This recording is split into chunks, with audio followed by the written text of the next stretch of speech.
Hello everyone, welcome back मेरे प्यारे बच्चों। तो आज हम जेई 2022 है ना। अब जो जेई मेंस का पेपर होगा नेक्स्ट, उसके बारे में डिस्कशन करने वाले हैं। तो अब जैसा कि आपको पता है, अभी जेई 2021 का मैक्सिमम सब कुछ ओवर हो चुका है। वो बच्चे अपने काउंसलिंग में बिजी हैं अब, और नेक्स्ट फोकस में आप ही हो बच्चों।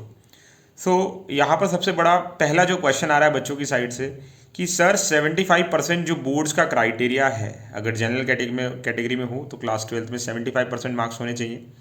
और अगर आप किसी SC ST PWD कैटेगरी में आते हो तो 65% का क्राइटेरिया था पहले, है ना। जो लास्ट ईयर नहीं था, हटा दिया गया था because of Covid situations and all. तो इस बार वो रहेगा क्या? तो बेटा जो हमारे ड्रॉपर स्टूडेंट्स हैं इस बार, जो ड्रॉप कर रहे हैं, ठीक है, उनके लिए तो वो रहेगा। ठीक है, मतलब वो बहुत हाई चांसेस है उनके लिए रहेगा, क्योंकि लास्ट ईयर नहीं था। तो इस ईयर भी 75% का कोई उनके लिए क्राइटेरिया नहीं रहेगा। ठीक है। अब जो बच्चे हैं हमारे, जो कंटिन्यूस अभी पढ़ रहे हैं, जिनका कोई ड्रॉप नहीं है, उनके लिए भी कोई ऑफिशियल नोटिस नहीं आया है। ठीक है। तो क्योंकि चीज़ें नॉर्मलाइज हो रही हैं, धीरे धीरे सब कुछ ओपन हो रहा है, तो मैं ये मानता हूँ कि अगर ये 75% का क्राइटेरिया आपके लिए नहीं रहेगा, मतलब ये हटाना है लास्ट ईयर की तरह, तो इस पर कुछ ना कुछ ऑफिशियल नोटिस आएगा। एंड तभी आप इसको एक्सेप्ट, मतलब मान सकते हो कि ये इस बार हटाया उन्होंने, वेव ऑफ किया है या नहीं किया है। जैसे लास्ट टाइम भी उन्होंने ट्वीट करके बताया था, है ना। तो इस बार भी आपको पता चल जाएगा, और जैसे ही कोई ऐसी इन्फॉर्मेशन आएगी मैं आपको बता दूंगा। दूसरा क्वेश्चन आता है कि सर हमारा जेई मेंस का फर्स्ट अटेम्प्ट कब होगा, कितने अटेम्प्ट होंगे, है ना। क्योंकि अगर हम प्रिपेयर कर रहे हैं तो हमें पता तो होना चाहिए कब हमें हमने प्रीवियस ईयर के क्वेश्चन करने हैं, कब तक सिलेबस खत्म करना है, कब तक क्या करना है, कैसे टेस्ट सीरीज़ का मैक्सिमम बेनिफिट लेना है, कैसे हमें प्लानिंग करनी है, और प्लानिंग से ही सिलेक्शन होता है। तो बच्चों अगर हम कुछ पास्ट ईयर्स का देखें, एनटीए ने जब भी चेंजेस किए हैं इन एग्ज़ाम्स में, जब भी चेंजेस हुए हैं, तो कभी भी ऐसा नहीं हुआ कि एक साल चेंज करके छोड़ दिया। ठीक है, वो कुछ भी आप ले लो, कोई भी चेंज ले लो। ठीक है। जब जेई मेंस एडवांस ऐसे हुआ था AI EEE से, है ना, उसके बाद से ये सब चला। एक बार उन्होंने नीट पहले 2013 के आसपास करा के देखा था, है ना। पहले AIPMT और कितने सारे एग्ज़ाम्स होते थे, फिर सबको मर्ज कर दिया। फिर वो सक्सेसफुल हुआ तो फिर इस सबको नीट करके सब सारे एग्ज़ाम्स मर्ज कर दिए थे।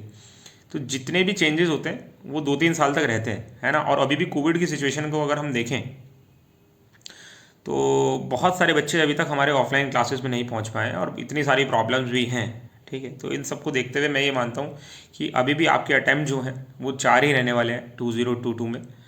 ऑफिशियल नोटिस तो कुछ नहीं आया है, बट जैसा कि मैं सब एक्सपर्ट से बात कर रहा हूँ और सब जगह से इंफॉर्मेशन गैदर की है, तो यही पता चल रहा है कि 4 ही अटेम्प्ट्स रहेंगे इस बार भी। ठीक है।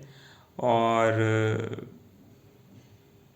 अगर मेरे व्यूज़ पूछे जाएँ तो जैसा कि मैंने देखा पिछले साल जो जितने भी ये अटेम्प्ट हुए जेई मेंस के, इतना सारा इसमें मतलब गड़बड़ हुआ ना, इतने स्कैम हुए, सब कुछ हुआ। तो मैं तो ये मानता हूँ कि 4 अटेम्प्ट कराना इनके लिए इजी नहीं है, एनटीए के लिए। ठीक है। तो 2 ही अटेम्प्ट कराओ, बट सही से कराओ। ठीक है। ये चीटिंग स्कैम वाला नहीं होना चाहिए। ठीक है। इतने सारे बच्चे इतनी ज़्यादा मेहनत करते हैं, बच्चे ड्रॉप करते हैं, करंट ईयर में पढ़ाई करते हैं, बोर्ड्स के साथ इनको कोप अप करने की कोशिश करते हैं, सब कुछ करते हैं, और जब ये न्यूज़ आती है ना स्कैम वाली, सही में बहुत ही बुरा लगता है ना। ये सब सुन के मतलब हिल जाता है कि इतना बड़ा एग्ज़ाम और उसमें ये सब काम हो रहे हैं। आपको कैसा लगता है? आप भी अपने व्यूज़ बताना बेटा। ठीक है। क्योंकि हम तो बातचीत ही कर सकते हैं, डिसीजन मेकर तो, और जो डिसीजन लेते हैं वो तो कोई और है। वहाँ तक हमारी बात पहुँचेगी, उनको पता चलेगा, तो ही कुछ चेंजेस आते हैं। दूसरा आता है कि सर हमारा आपने बता दिया 4 अटैम्प्ट होंगे अभी तक, बट फर्स्ट अटैम्प्ट होगा कब? तो बेटा देखिए, फर्स्ट अटैम्प्ट होने के पूरे पूरे चांसेस अगर मैं लास्ट के 2-3 साल से देखूँ, तो इन सारी इन्फॉर्मेशन को गैदर करूँ और लास्ट ईयर का अगर हम फोकस में लें डेट शीट, तो ये पता चलता है कि जो आपका फर्स्ट अटैम्प्ट है वो फेबररी के एंड वीक में और मार्च के फर्स्ट वीक में फर्स्ट अटैम्प्ट होगा। मोस्ट प्रोबेबली आप ये समझ लो कि आपको जो आपकी प्रिपरेशन करनी है, फेबररी एंड और मार्च के फर्स्ट वीक में फर्स्ट अटैम्प्ट के होने के पूरे पूरे चांसेस हैं। ठीक है। तो आप जो अपनी प्रिपरेशन कर रहे हो वो सब वैसे ही करो। आप ये मान के चलो कि फरवरी के एंड में ही आपका एग्ज़ाम है फर्स्ट अटैम्प्ट, और उसी के लिए आपको अच्छे से प्रिपेयर करना है। ठीक है। अब बहुत सारे बच्चे क्या है ना, इस ट्रैप में फंस जाते हैं कि 2 अटैम्प्ट है, 3 अटैम्प्ट हैं, अरे इसमें नहीं हुआ तो उसमें देंगे, अरे इसमें नहीं हुआ तो उसमें देंगे। बट मेरा मानना क्या है, मैंने लास्ट ईयर भी बच्चों को बहुत रिकमेंड किया था, एंड उनको काफ़ी इससे मदद भी मिली, कि अगर आप अपना जेई मेंस का first attempt as a last attempt समझ के देते हो, मतलब आप अपनी पूरी बेस्ट तैयारी करके फर्स्ट अटेम्प्ट को लास्ट अटेम्प्ट समझ के देते हो, आप पूरा माइंड मेकअप करके और पूरा जितना भी बेस्ट आप दे सकते हो फर्स्ट अटेम्प्ट में पूरी मेहनत लगा देते हो, तो बेटा और आपका फर्स्ट अटेम्प्ट में बहुत अच्छा परसेंटाइल भी आ जाता है, तो एक तो आपको बाकी अटेम्प्ट से कोई ज़्यादा लेना देना नहीं रहता, प्लस आप अपने बोर्ड्स पे भी बढ़िया से फोकस कर सकते हो, प्लस बाकी जो एग्ज़ाम्स होते हैं बिट्स, वीआईटी और केवीपीवाई और आइजर एप्टीट्यूड टेस्ट, जितने भी बाकी एग्ज़ाम्स हैं, है ना, उनके लिए भी आप थोड़ा अच्छे से पढ़ सकते हो।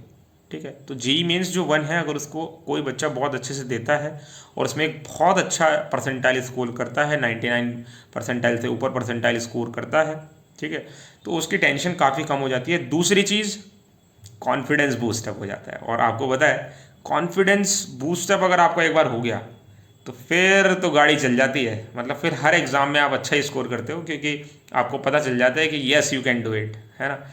तो मैं यही बोलूँगा, आपको यही रिकमेंड करूँगा कि आप बहुत अच्छे से पढ़ाई करें, ठीक है, और फर्स्ट अटैम्प्ट को ही अपना लास्ट अटैम्प्ट समझ के दें, ठीक है। तो 4 अटैम्प्ट मैंने बताया, मार्च के फर्स्ट वीक में या फेब के लास्ट वीक में आप समझ लो आपका फर्स्ट अटैम्प्ट होने वाला है। 75% जो क्राइटेरिया है वो रिपीटर्स, जो हमारे ड्रॉपर्स हैं जिन्होंने थोड़ा और टाइम निकाला है एग्ज़ाम के लिए, उनके लिए वो क्राइटेरिया मैं समझता हूँ कि 75% कंपलसरी नहीं रहेगा आपको लाना, बट जो हमारे इस साल वाले जो कंटिन्यू बच्चे हैं उनके लिए अभी ऑफिशियल नोटिस आएगा, एंड मोस्ट प्रोबेबली हो सकता है आपके लिए ये ना रहे, मतलब आपको 75% के क्राइटेरिया के साथ क्लियर करना हो एग्ज़ाम, तो आप प्रिपेयर्ड रहें और साइड में बोर्ड्स की भी प्रिपरेशन चालू रखें। और कोई अगर आपको कोई भी डाउट रहेगा ना तो कमेंट सेक्शन में ज़रूर बताना बेटा। एंड आपको केमिस्ट्री से रिलेटेड किसी भी पार्ट में कोई प्रॉब्लम है, you want some questions, you want any specific part की कोई थियरी, तो मुझे कमेंट सेक्शन में बताना। जितने अच्छे से या जो भी ट्रिक्स मेरे पास अवेलेबल होंगी I will give you and that will help you a lot. So all the very best. आज से मैं आपको ब्लेसिंग्स देता हूँ कि आपको आपका ड्रीम कॉलेज, ड्रीम ब्रांच जल्दी से जल्दी मिले जैसे ही आपका एग्ज़ाम हो। थैंक यू बच्चों।